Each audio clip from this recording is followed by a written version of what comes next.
ভারতীয় মজদুর সংঘের ৭২তম প্রতিষ্ঠা দিবস উপলক্ষে মানব সেবার বার্তা। এই উপলক্ষে গোমতী জেলা কমিটির উদ্যোগে উদয়পুর রাজর্ষি কলাক্ষেত্রে অনুষ্ঠিত হলো রক্তদান উৎসব, যেখানে অংশ নিলেন শতাধিক স্বেচ্ছা রক্তদাতা।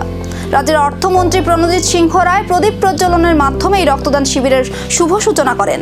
অনুষ্ঠানে উপস্থিত ছিলেন গোমতী জেলা পরিষদের সভাধিপতি দেবল দেব রায়, উদয়পুর পৌরসভার চেয়ারম্যান শীতল চন্দ্র মজুমদার, বিএমএস এর জেলা সভাপতি দিগ্বিজয় ভাওয়াল, গৌতম দাস সহ অন্যান্য বিশিষ্ট অতিথিরা।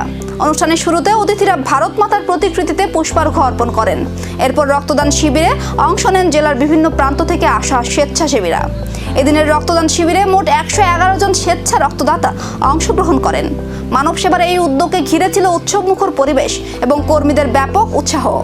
যদি আমি আত্মস্থ এই বোধটুকু যদি আপনি যে রক্ত করতে পারি, তবে ওনার সেই ইচ্ছা আদর্শ সেখানে শক্তিশালী করতে হবে। ব্যক্তিগত অনেক মত থাকে, থাকা স্বাভাবিক, কিন্তু সমস্ত মতামতকে এক জায়গায় নিয়ে আসাই এই সংগঠন সেখানে শক্তিশালী রূপ নেওয়া উচিত।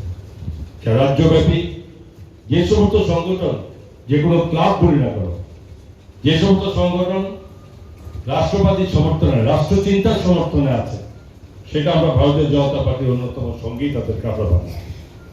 কারণ রাষ্ট্রকে বাদ দিয়ে কোনো চিন্তাই সেখানে ফলপ্রসূ হতে পারে না। আগে রাষ্ট্র, তারপরে বাকি একের পর এক সংগঠন সেখানে আমাদের, এটি আমাদের নীতি আদর্শ।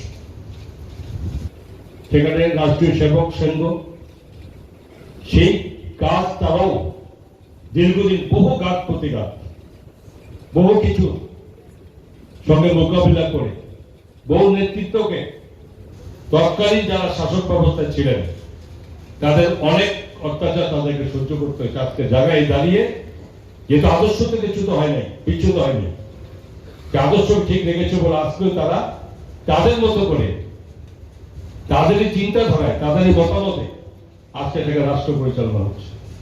শ্রমিক সংগঠনের এই সামাজিক উদ্যোগ আগামী দিনে আরো কত বড় মানব সেবার আন্দোলনের রূপ নেবে, এখন সেদিকেই নজর সকলের।